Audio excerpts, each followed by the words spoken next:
Millones de estadounidenses están perdiendo el acceso a una vivienda estable, pero muchos no aparecen en la imagen que la mayoría asocia con la falta de hogar.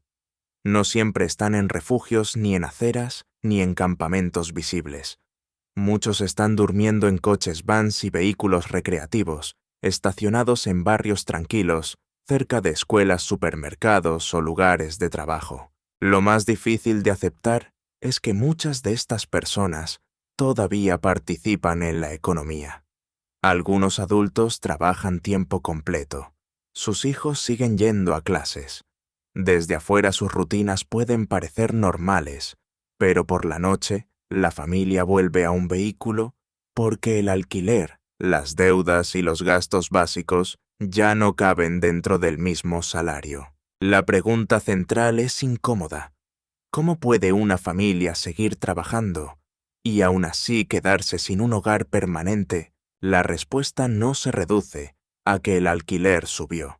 También incluye salarios que no alcanzan facturas inesperadas, procesos de desalojo, falta de ahorro y un sistema de vivienda que deja cada vez menos margen para equivocarse.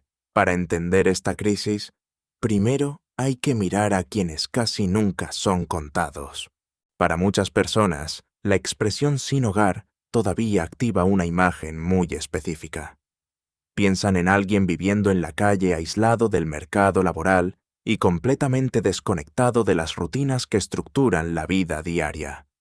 Esa realidad sigue existiendo, pero ya no representa todo el panorama. Durante la última década, el perfil de quienes enfrentan inestabilidad habitacional ha cambiado de forma importante. Cada vez más personas que pierden acceso a una vivienda estable siguen trabajando, siguen pagando algunas facturas y en muchos casos siguen intentando mantener una apariencia de normalidad frente al resto del mundo. Ese cambio importa porque altera la forma en que entendemos la crisis. Cuando una familia pierde su vivienda, hoy no necesariamente cae de inmediato en la categoría visible de falta de hogar. Muchas veces entra en una zona intermedia mucho más difícil de detectar. Es una situación donde la persona todavía conserva empleo, todavía lleva a sus hijos a la escuela y todavía intenta sostener una rutina funcional, aunque detrás de esa rutina ya exista una crisis severa. Aquí aparece otro problema menos visible: ¿cómo se mide esta realidad? En Estados Unidos, una de las métricas más citadas para estimar la población sin hogar es el llamado Point in Time Count, un conteo nacional realizado en una noche específica del año por voluntarios y agencias locales. Ese sistema ofrece una referencia útil para seguir tendencias generales, pero tiene una limitación importante.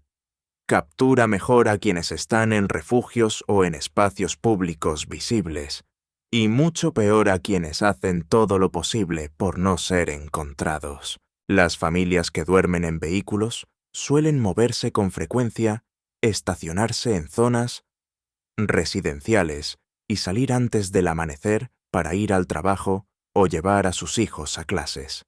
Desde la perspectiva de medición, son uno de los grupos más difíciles de identificar. Eso no significa que el problema sea pequeño. Significa algo más preocupante. Una parte creciente de la crisis está ocurriendo fuera del campo de visión de la mayoría. Una de las razones principales detrás de esta transformación es el cambio en la relación entre ingresos y costo de vida. En muchas partes de Estados Unidos, los salarios han aumentado en los últimos años, pero ese dato por sí solo puede resultar engañoso, porque el costo de mantenerse dentro del sistema de vivienda ha crecido todavía más rápido. Cuando la mayoría piensa en vivienda, suele enfocarse únicamente en el alquiler o la hipoteca. En la práctica, el costo real es mucho más amplio. Una familia no solo paga por un techo, también paga seguros, electricidad, agua, transporte, gasolina, comida, y en muchos casos, cuidado infantil. Cada aumento individual puede parecer manejable, pero cuando todos suben al mismo tiempo, la presión financiera cambia por completo. El problema no afecta a todos por igual. Los hogares con mayores ingresos suelen tener más capacidad para absorber aumentos de precios o gastos inesperados. Quienes ya compraron vivienda con una hipoteca fija también cuentan con cierta protección frente a subidas bruscas del mercado. La mayor presión recae sobre los inquilinos, especialmente aquellos que ya destinaban una parte demasiado alta de sus ingresos al alquiler antes de que apareciera cualquier emergencia. La diferencia entre gastar 30% del ingreso en vivienda y gastar 60% no es solo matemática. También determina cuánto margen de error tiene una familia. Un hogar que todavía conserva ahorro puede soportar una factura médica o una reparación urgente del coche. Un hogar que ya vive al límite no tiene ese colchón. Eso explica por qué el aumento de precios por sí solo no convierte automáticamente a alguien en persona sin hogar. Muchas familias enfrentan alquileres más altos y aún así logran mantenerse. La pregunta más importante no es cuánto subieron los precios, sino qué ocurre cuando esos precios elevados coinciden con una crisis inesperada. Ahí es donde la situación cambia de forma radical, porque la mayoría de las familias no pierde su vivienda después de años de deterioro continuo. En muchos casos, la caída empieza con eventos comunes que bajo circunstancias normales no parecerían suficientes para desestabilizar toda una vida. Existe una idea muy extendida sobre la pérdida de vivienda. Muchas personas imaginan un deterioro largo y gradual como si una familia pasara años descendiendo lentamente antes de quedarse sin hogar. Para algunos casos eso es cierto, pero para muchos otros, el proceso ocurre con una velocidad sorprendente. A menudo todo comienza con un gasto que en otras circunstancias habría sido manejable.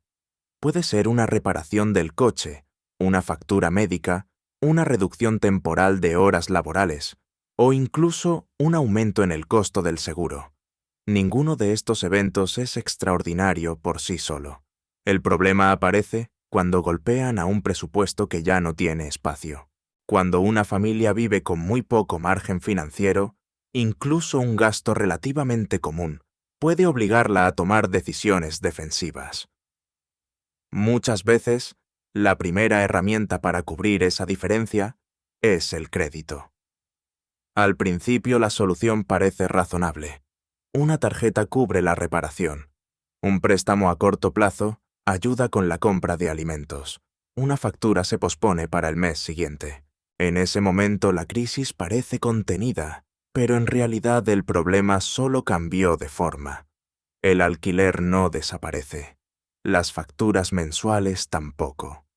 Ahora el hogar no solo debe cubrir sus gastos habituales, sino también nuevas obligaciones financieras acumuladas. Ese es el punto donde la presión empieza a acelerarse. El siguiente pago se vuelve más difícil que el anterior. Una renta llega tarde. Aparecen recargos por demora. El mes siguiente ya no empieza desde cero, sino desde una posición más débil. La familia intenta pagar el atraso anterior mientras enfrenta gastos nuevos. Lo que parecía un problema temporal empieza a convertirse en una presión estructural. Aquí entra un factor que muchas personas subestiman: el desalojo. Mucha gente piensa que un desalojo solo significa perder el apartamento actual. En realidad también puede cerrar puertas futuras. Muchos propietarios revisan el historial de renta antes de aprobar una solicitud, y una notificación de desalojo puede cambiar completamente el proceso de búsqueda. De repente la familia deja de elegir entre varias opciones de vivienda y empieza a competir por un grupo mucho más pequeño de propietarios dispuestos a aceptar su solicitud. Eso explica por qué perder una vivienda no siempre significa solo perder una dirección. A veces significa perder acceso al siguiente hogar antes incluso de abandonar el actual. La caída rara vez comienza con una gran tragedia. Con más frecuencia comienza cuando 3 problemas normales ocurren al mismo tiempo y el presupuesto ya no puede absorber ninguno de ellos. Cuando las opciones tradicionales de vivienda empiezan a desaparecer, las familias no dejan de necesitar refugio de un día para otro. Siguen necesitando un lugar donde dormir, guardar sus pertenencias, protegerse del clima y mantener cierta estabilidad para continuar trabajando. En ese punto, muchas comienzan a buscar alternativas inmediatas y cada vez más personas terminan viendo su vehículo como la opción más viable. Desde fuera, vivir en un coche puede parecer una medida extrema reservada para casos excepcionales.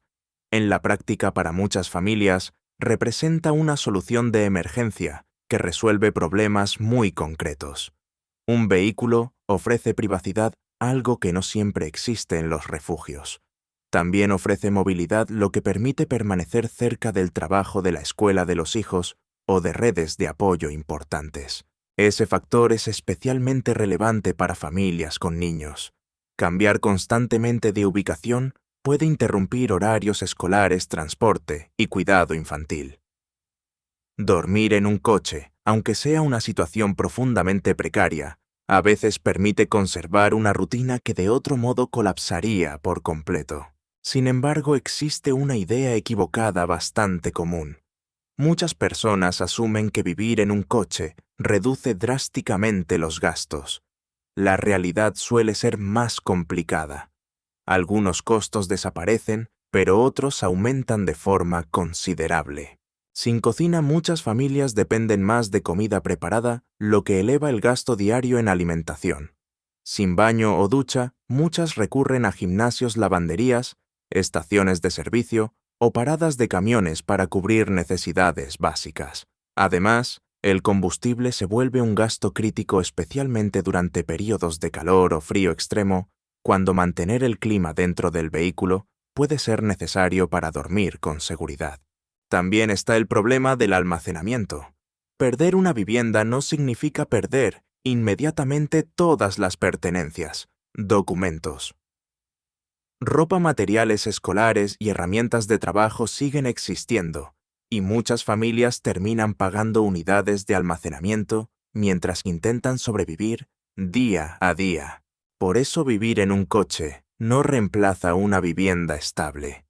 Funciona más bien como un espacio intermedio entre tener hogar y caer en una situación aún más visible y vulnerable.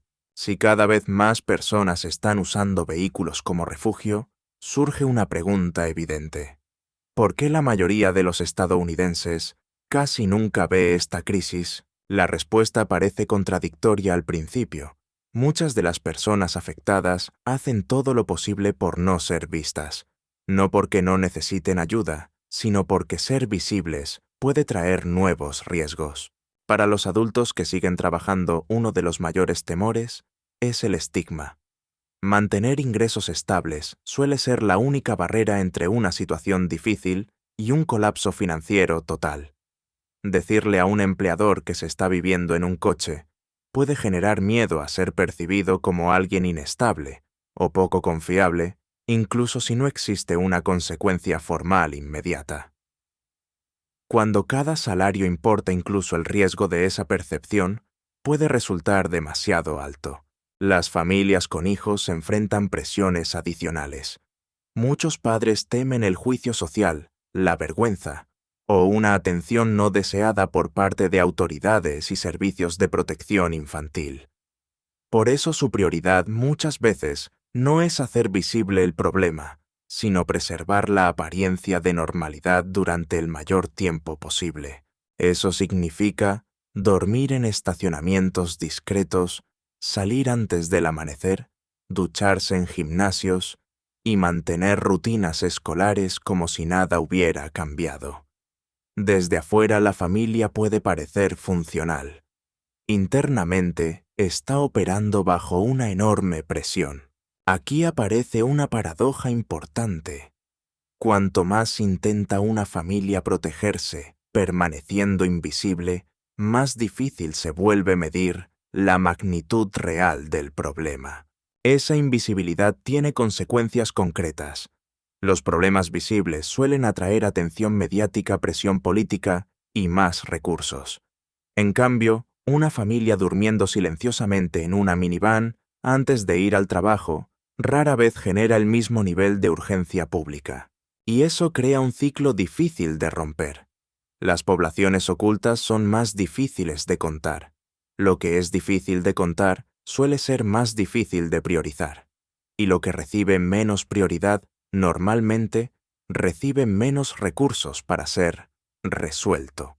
A medida que más personas recurren a los vehículos como refugio temporal, otra discusión ha ganado fuerza en distintas partes de Estados Unidos. Ya no se trata solo de vivienda, sino de dónde una persona puede dormir legalmente. Hoy cientos de ciudades estadounidenses tienen algún tipo de regulación que limita dormir dentro de un vehículo durante la noche. Estas restricciones pueden adoptar distintas formas. Algunas ciudades prohíben estacionar por largos períodos en ciertas zonas. Otras establecen áreas donde dormir está explícitamente prohibido. En algunos casos, dormir dentro del coche puede derivar en multas o sanciones directas. Quienes apoyan estas políticas suelen presentar tres argumentos principales. El primero es la seguridad pública. Residentes y negocios a menudo expresan preocupación por delitos, bloqueos de acceso o asentamientos prolongados en áreas residenciales y comerciales. El segundo argumento es sanitario. Las ciudades deben gestionar espacios públicos, residuos y condiciones de higiene en zonas que nunca fueron diseñadas para funcionar como vivienda permanente. El tercer argumento tiene que ver con la percepción de equidad. Muchas comunidades sostienen que las calles públicas no deberían convertirse en soluciones habitacionales de largo plazo. Algunas de estas preocupaciones son reales y no deben descartarse. Ciertas comunidades sí han enfrentado conflictos relacionados con basura, deterioro de espacios públicos o tensiones vecinales. Sin embargo, los críticos señalan un problema fundamental. Para cuando una persona está durmiendo en su coche, la crisis de vivienda ya ocurrió. En ese punto, la pregunta más importante no es dónde duerme, sino cómo podrá recuperar estabilidad. Aquí surge la principal limitación del enfoque punitivo. Una multa no reduce el costo del alquiler. Un ticket de estacionamiento no mejora el acceso a vivienda asequible. Y obligar a una familia a moverse constantemente puede incluso interferir con su trabajo, sus horarios y sus posibilidades de estabilizarse. Por eso el debate central no es solo legal. La verdadera pregunta es más incómoda cuando una ciudad mueve el problema de un lugar a otro. ¿Realmente lo está resolviendo o solo lo está haciendo menos visible? Después de observar la falta de vivienda oculta, la fragilidad financiera y el aumento de personas viviendo en vehículos, queda una pregunta más profunda. ¿Por qué cada vez más hogares están llegando a este punto? La respuesta no se encuentra en las regulaciones de estacionamiento, ni en los debates sobre dónde está permitido dormir. El núcleo del problema está en otro lugar.